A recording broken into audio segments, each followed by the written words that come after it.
So my name is Angharad Palmer. I'm a qualified architect and I work for Pocket Living at the moment. So I recently started working for Pocket about 1.5 years ago.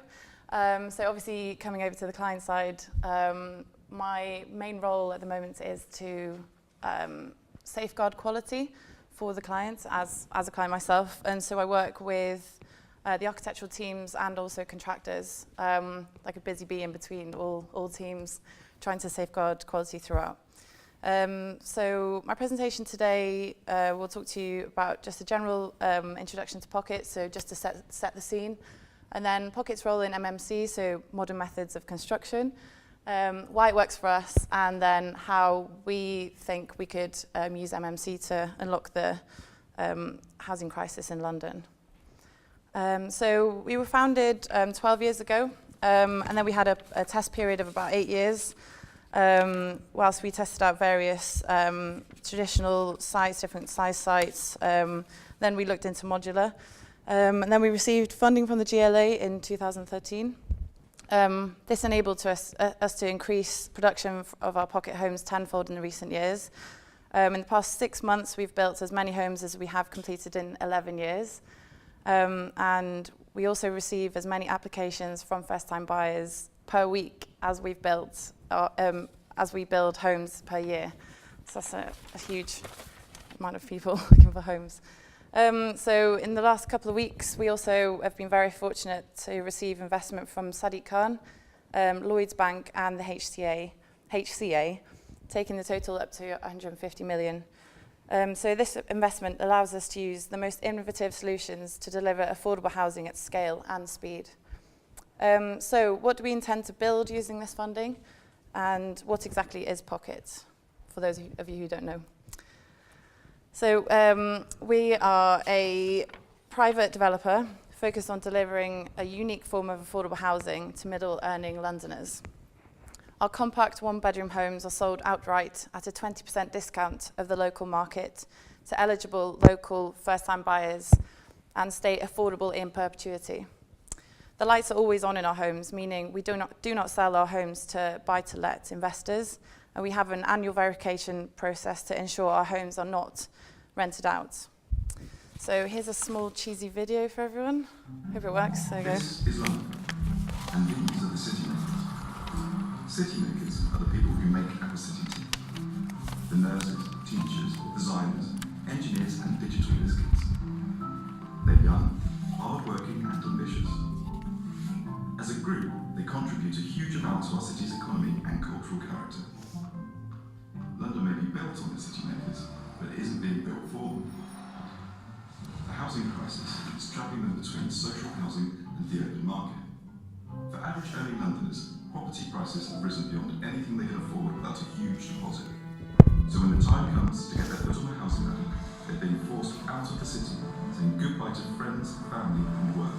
That's not just bad for them, it's bad for London too. Pocket Living is a new kind of private property developer with a different approach.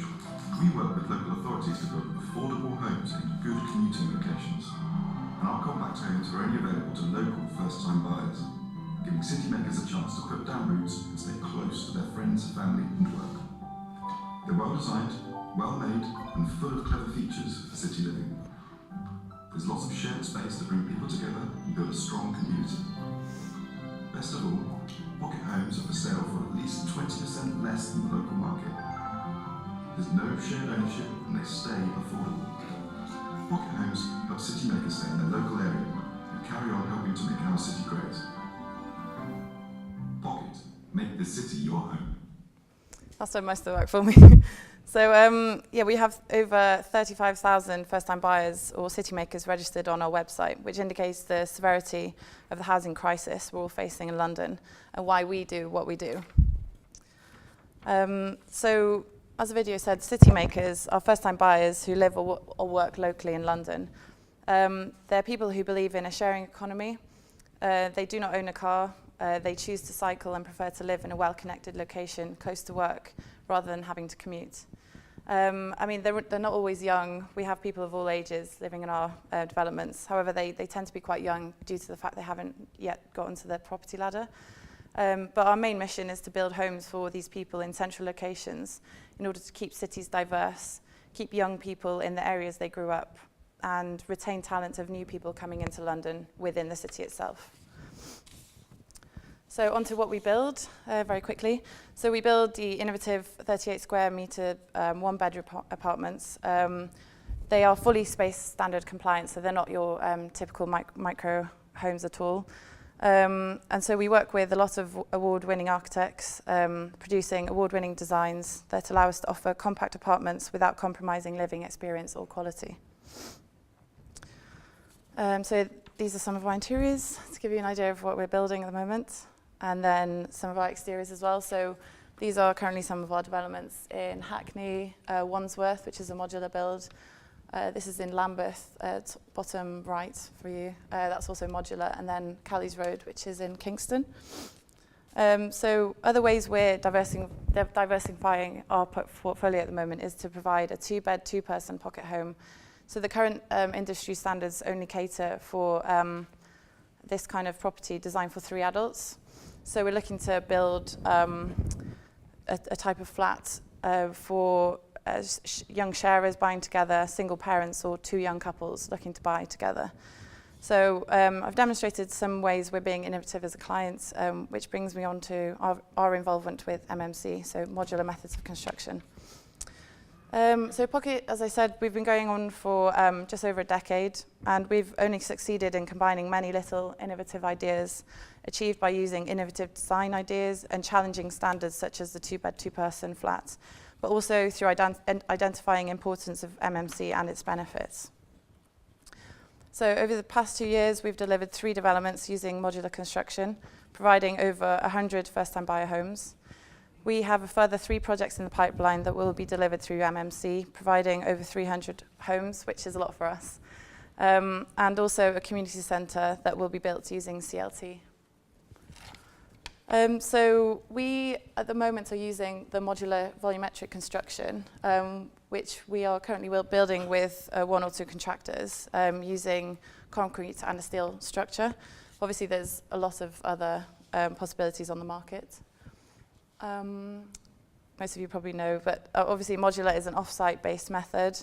The majority of off-site is provided for public sector use at the moment. And we're finding that modular is contributing to roughly only 2% of the residential developments. So there's an obvious gap in the market there to be addressed. So here are some of the key benefits we've identified during the past few years working with modular. So a program can be up to 40% shorter compared with conventional construction.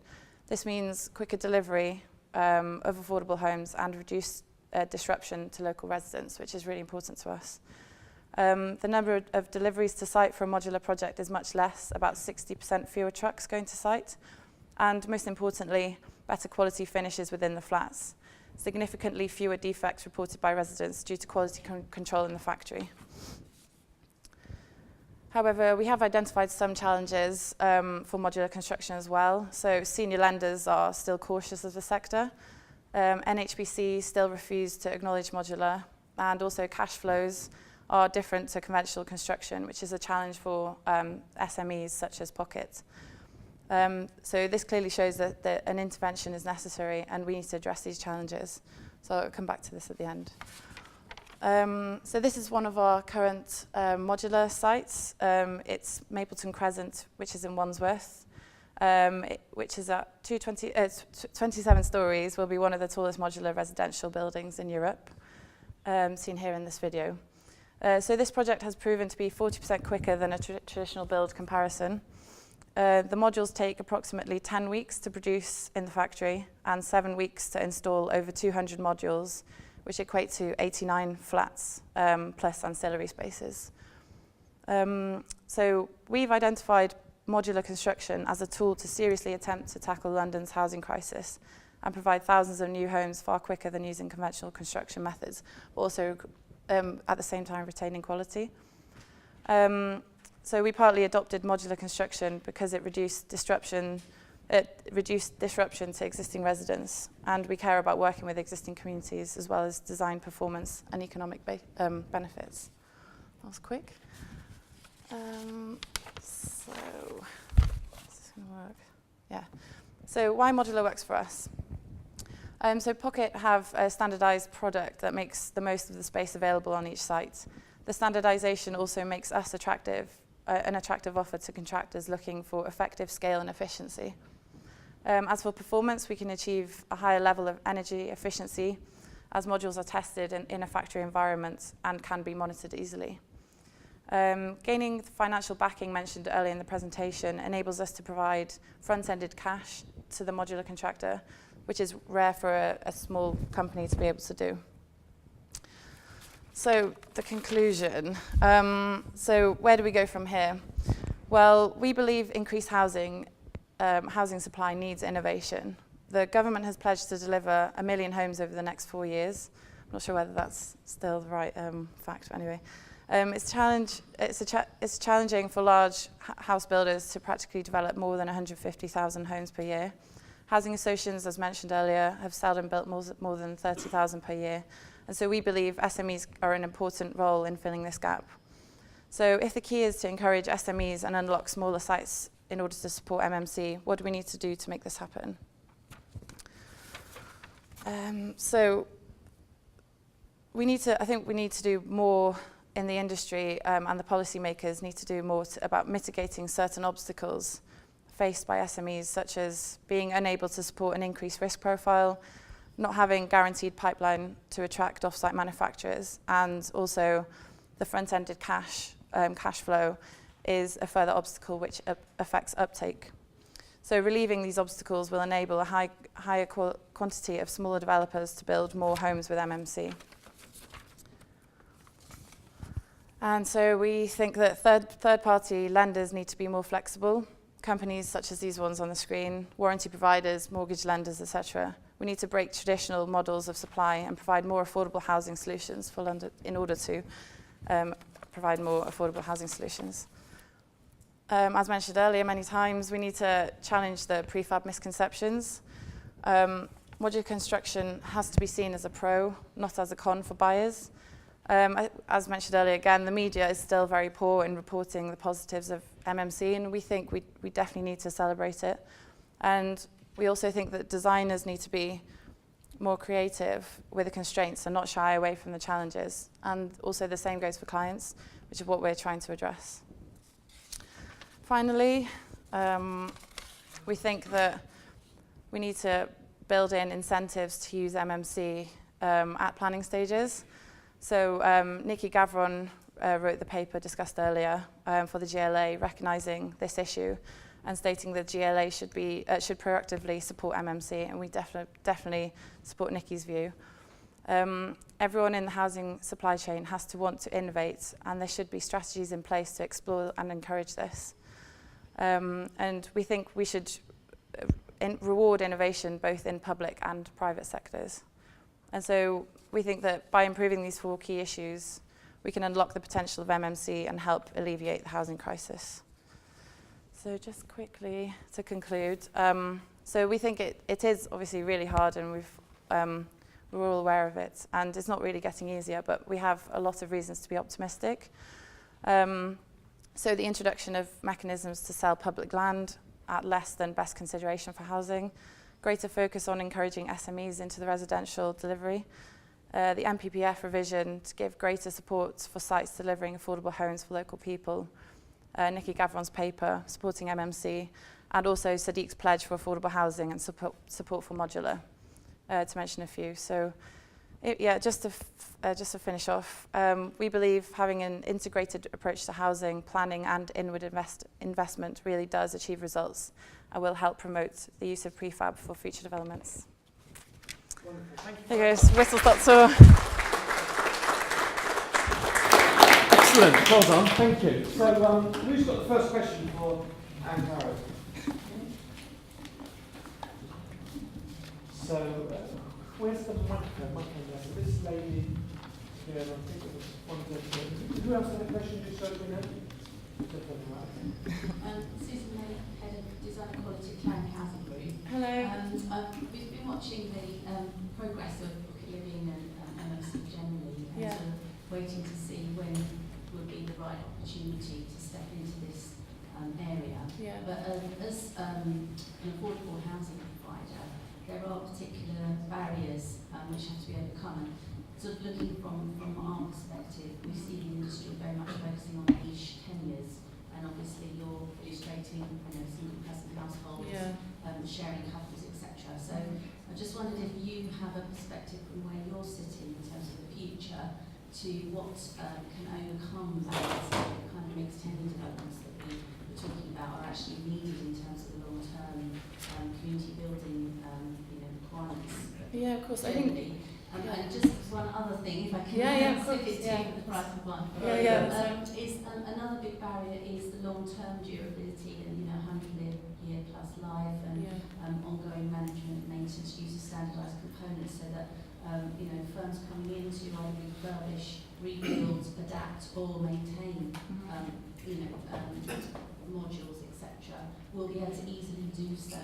And won't encounter barriers, 50 years down the line. So how have you built that into your own understanding of how you're developing? Okay, no problem. So the first question, in terms of the mono-tenure developments that we build, and also encouraging a mixed-use development. So we're actually currently looking to build one of our mixed-tenure sites using modular. So I don't think it's necessarily a barrier. I don't think you should necessarily only use modular for that purpose. But I think in terms of encouraging modular for a mixed tenure site, I think standardization of those particular typologies would hugely increase efficiency in the factory. So say, for example, all your social housing would be a similar typology, and all your private rented or private sale would be of a similar typology. And if you did that, that would increase efficiency massively in the factory, and I think it would make it a much more attractive development for contractors to want to be a part of, and in particular modular. Does that help at all? No? Okay.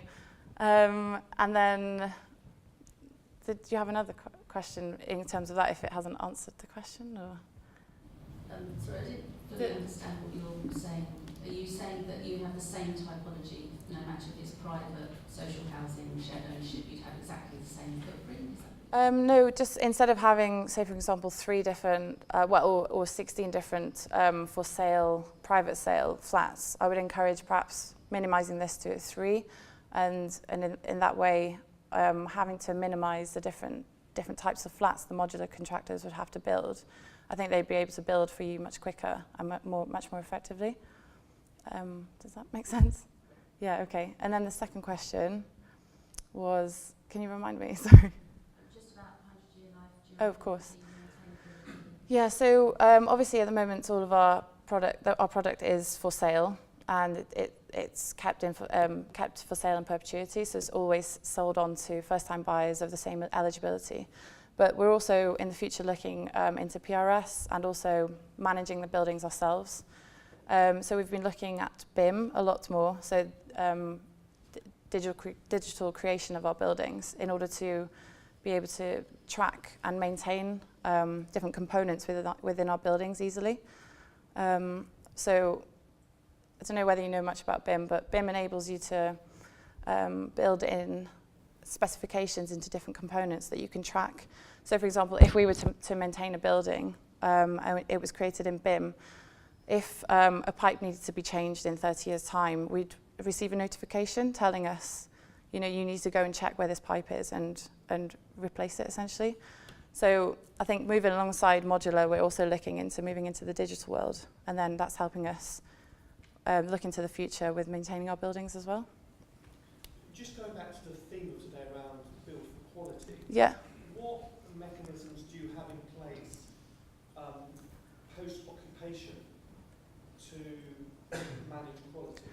So in-house we have a Clixifix service. So we have a pocket team in the sales team who look after any snagging for a certain period of time, and that comes direct from our buyers. So it doesn't really go through our housing maintenance people.